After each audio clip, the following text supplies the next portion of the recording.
Silence my phone. Let me do that.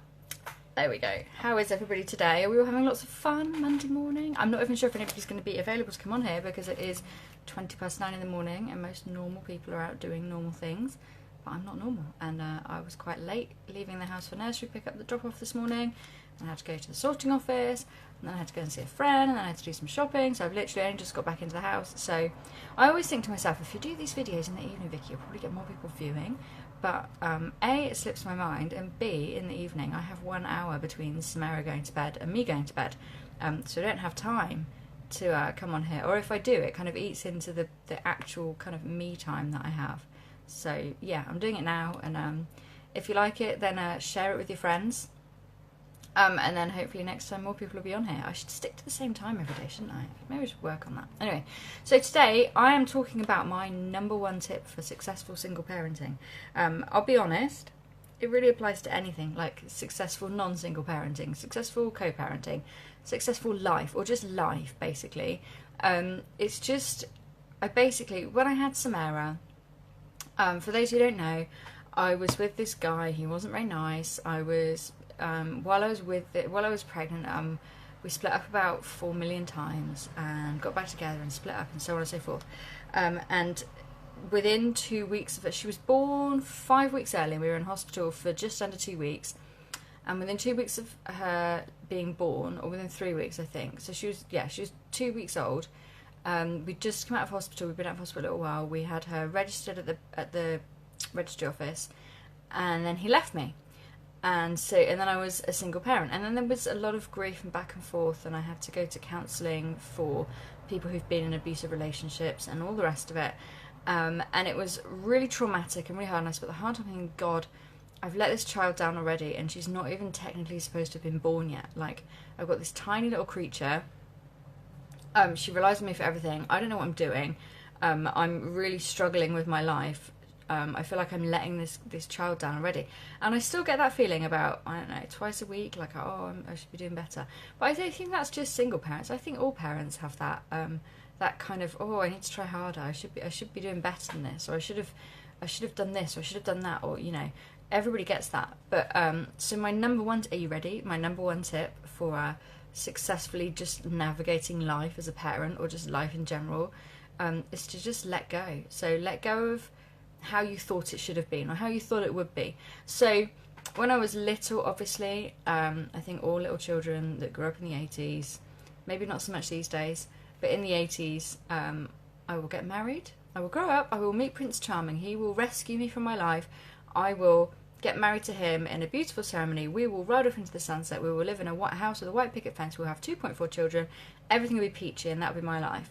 None of that has happened at all in any way, shape or form.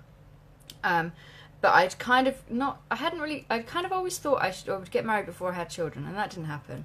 And then I thought, well, you know, we'll live together, and that didn't happen. Oh, you know, at least we'll be in a, no, that didn't happen either. She has no contact with her father, and that's actually my choice now. I made the decision on the advice of several people that it was not a good idea for her to be have contact with him, so she doesn't.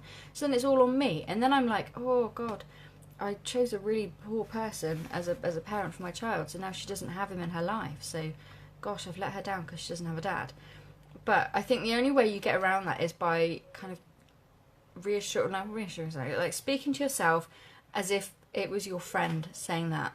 And if my friend said that to me, my answer would be, he's a knobhead, you're making the best of a bad situation, you are making sure that your child is safe, therefore you're doing a brilliant job. And that's what I have to tell myself. So, I mean, this applies to like the big things, like your kid not growing up with a white picket fence, and also the small things. So things like I was really looking forward to having my hour to myself before I went to bed, but Samara can't sleep, Samara's whatever, and I end up going up to bed early, or sitting quite often. I'll just go upstairs and sit on the bed and read a book while she falls asleep. And sometimes you just get really, I mean, I can go up and down the stairs like 20 times, you know, reading the riot act, telling her to get back into bed, all the rest of it. And then the moment you just go, you let go of your idea of what your evening was going to look like and go, I'm just going to go upstairs. I'm going to give up on this idea of watching, you know, Big Brother or The Good Wife or EastEnders or whatever, I'll watch it on catch up later. I'll just go upstairs. As soon as you do that, life just gets easier. I think we cling to these ideas, like tiny little ideas of how my evening's going to look, how my weekend is going to look, how this is going to look. And for me as well, I like to know what's coming up. I like to have some sort of a routine, but I like to know in advance what's going to happen. And that was really not doing me any favours, because I was then spending all of my time on the big things and the small things, kind of fretting over how it didn't look how I thought it should look. So I was living on a council estate. It was very noisy at night. The world immediately outside of our front door was not ideal in any way, shape or form, and I was really bothered by that, and I was bothered by the idea that my child would grow up in this environment. So I was kind of working to try and get out of that, but I was also like constantly like, God, I'm letting her down. She's like spending her first year here, and getting really caught up in it. And then you just think, she doesn't know. She doesn't know. They don't care. She doesn't care, thankfully, if I clean. She isn't particularly bothered if I haven't washed up and there are no clean plates. She doesn't really care if, you know, she can't use her own knife and fork because it's not been washed up from yesterday, so she's using a different one. She doesn't care if her clothes aren't clean, so she has to wear different ones. She doesn't care if I haven't done the washing for a month and there are no clean knickers. She thinks it's hilarious. That doesn't happen. It did happen once. We almost ran out of clean knickers and they were in the clean washing pile in the tumble dryer. But for the most part, you know, she doesn't care, she doesn't know. They're like all of these things where we think that, especially as a single parent, you think it's all on me and I need to do it perfectly and I need to get it right and I need to be both parents and do it all perfectly. Your kid doesn't have the expectations that you have. So while you're there going, I thought I would grow up and get married and have children, have a white picket fence, 2.4 children, holidays on the Costa del Sol once a year. Your child doesn't even know the Costa del Sol exists. They don't know. And especially these days where, like, my parents divorced when I was 9, and even at that point, I was not the only child of divorced parents in my class, in any class that I was in at any point through school. These days, there are so many single parents, and there are co-parents, and there are people who are doing this, and mummy's got a boyfriend, mummy's got a girlfriend, I live with my nan.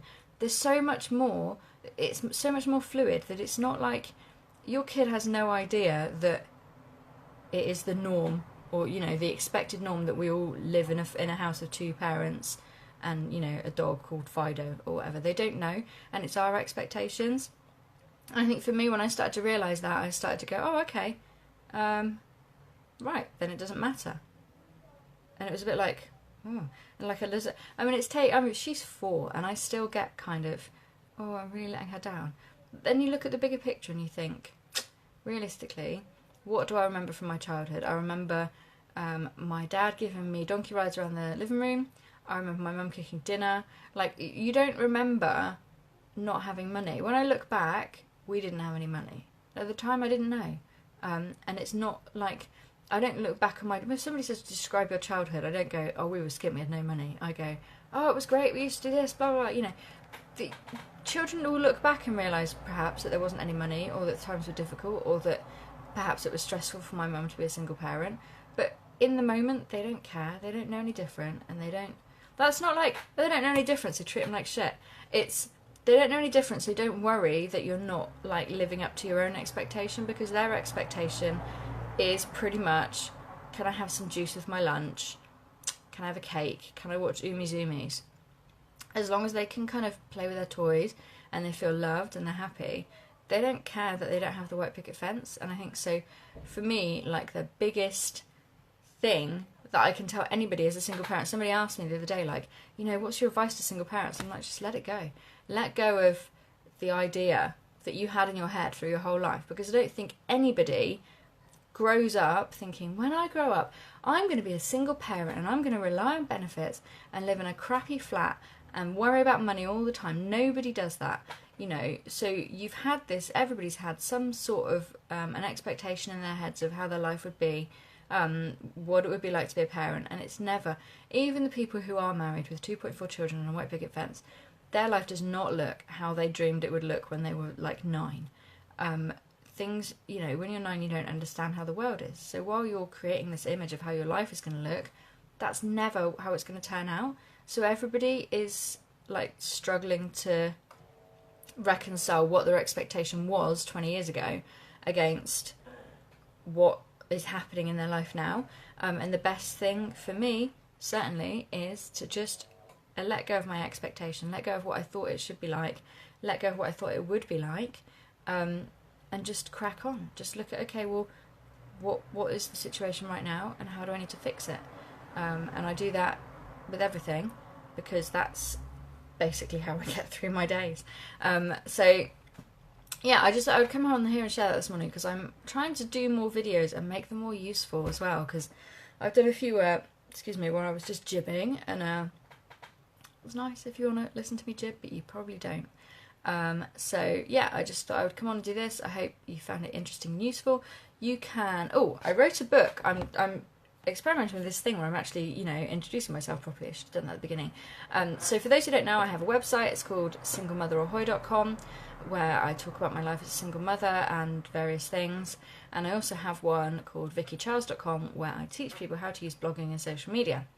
But I also have a book which I wrote about having a massive nervous breakdown. So if you go to smahoy.com/bedownbook, you can get a copy of my book, which is about, I had a massive nervous breakdown in 2010, barely survived it, and now life is peachy. So that's the kind of the story of that in a nutshell. I hope you will enjoy reading it if you go and get a copy. Have a fantastic Monday. I will not be back on here until probably Thursday at the earliest, because I'm working. But I'm going to try and do more of these. So if there is something you would like me to jibber jabber on about, then leave a comment or drop me an email or something. Have a fantastic Monday, and I will be back soon. Bye.